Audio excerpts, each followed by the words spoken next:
Well, throughout the past several years, we've seen the left whip up hysteria about book bans every time a parent criticizes pornographic books at their children's school. But this week, the House Judiciary Committee released emails detailing how the Biden administration pushed for actual book bans by pressuring Amazon to remove books that contradicted their vaccine narrative. And this week, the House Select Subcommittee on the Weaponization of the Federal Government examined how the National Science Foundation funded the development of AI tools to enable online censorship and propaganda. Joining me now to discuss this, Congressman Matt Gaetz. He serves on the House Judiciary Committee, the House Armed Services Committee, and the Select Subcommittee on the Weaponization of the Federal Government. Congressman Gaetz, welcome back to Washington Watch.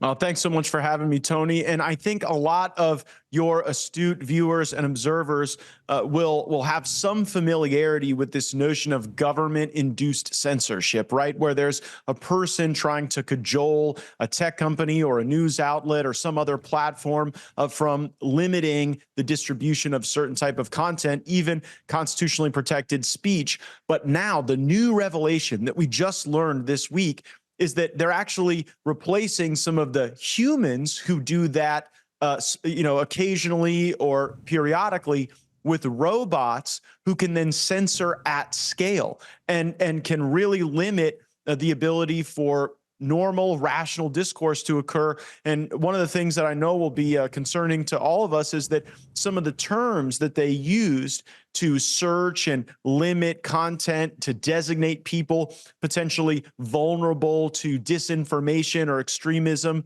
if someone lived in a rural area, if someone was part of a military family, and even if somebody had reflected that their belief in the Bible or the Constitution was textual, that it was sacred, and if you had more than one of those factors, it actually stacked up to limit your access to information. So that's the big revelation, and it's deeply concerning to many of us. I mean, there are so many problems with this. Number one is where it could lead to. This sounds kind of like China with a social credit score if you get too many marks against you.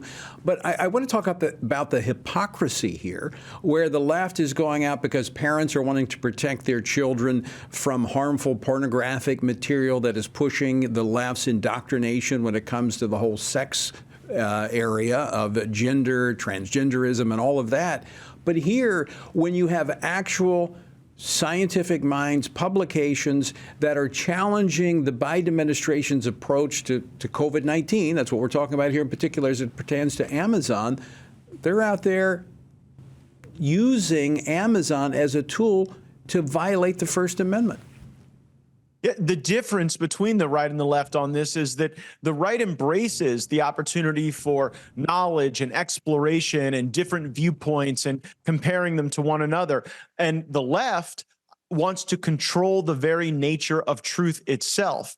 Part of how they control that nature of truth is to try to infect young minds with all of this nonsense that really has no place in adolescence or the public education system. And they're trying to shape a particular viewpoint there that deviates from the traditional family and really just traditional life in society. And at the same time, if you've got scientific data or analysis that you want to publish that talks about vaccine injuries or herd immunity, you had people literally in the White House, people at the Department of Homeland Security, people that were senior advisors to the President of the United States using the awesome power of government to try to manipulate and cajole companies like Amazon and others to really proliferating a political stance, not an exploration for knowledge. Right. I mean, this is a new revelation of Amazon. We knew that they were leaning on the social media platforms. There's a lawsuit out of the state of Missouri and Louisiana that will be before the Supreme Court on that front. But also the use of AI to the censorship effort by the National Science Foundation. That's also new information that has come forward, showing that, I mean, this thing is like an octopus. It has arms everywhere. This is a complex operation. What did we learn at this week's Weaponization Subcommittee hearing about this, and how was this uncovered?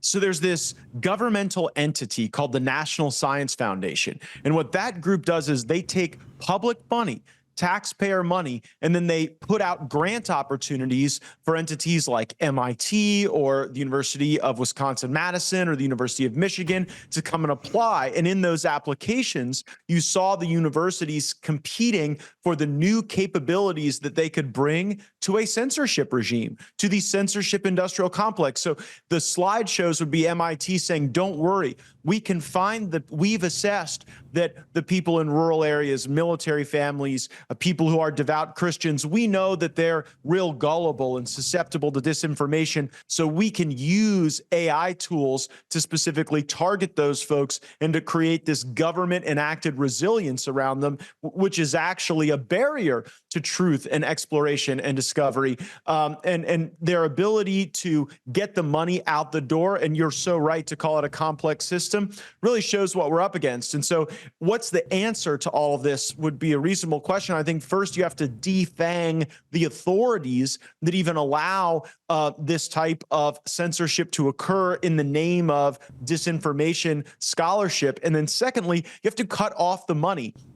This goes to the larger discussion you and I have had many times on this program, but when we fund the government with one up or down vote on everything from the veterans to the troops to the seniors to the censorship, then some of the worst things that we pay for are allowed to exist in perpetuity.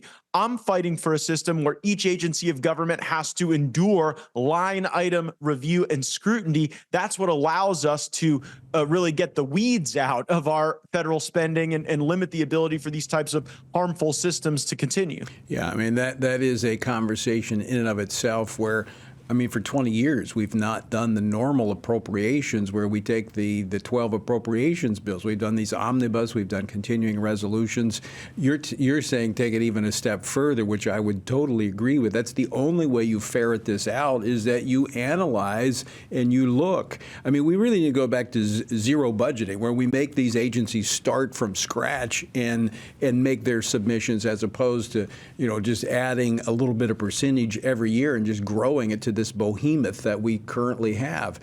But hold on there, Tony, because there's a reason that doesn't happen. What you just said makes so much sense. Start with a blank sheet of paper and say, what are our priorities in a world that's changing so quickly? But you know whose ox that gores? The lobbyists and the special interests, because they want to live in a system where once you get a program or a funding stream available for the people paying you, you want that to never be challenged again. And so that's why we have this system. It's not a bug, it's a feature. And zero-based budgeting, like you just described, that's how a lot of our states operate, and that's how they're able to get rid of wasteful spending and balance budgets in all types of economies. I mean, that's why we have programs that were outdated from 50 years ago still being funded.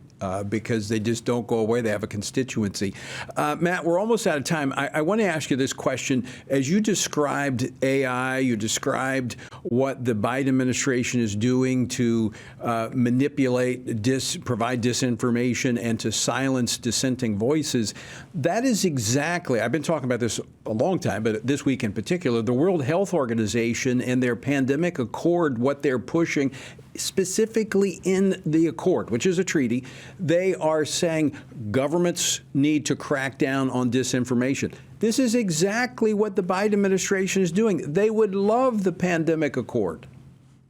Not only is it the same playbook, there's some of the exact same plays. If you look at what the World Health Organization is trying to stop, it is the publication of a lot of the scholarship around these vaccine injuries and the limited efficacy in some circumstances. And so, of course, when you see our government tracing that, it ought to give cause for concern.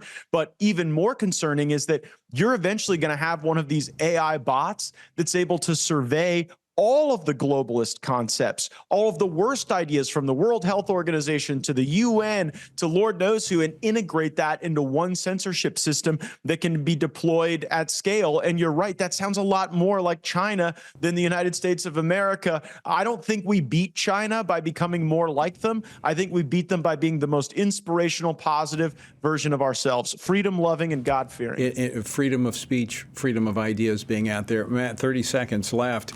Budgeting, obviously cutting off the funding supply, but what are our steps forward now, right now, where we are to rein this in?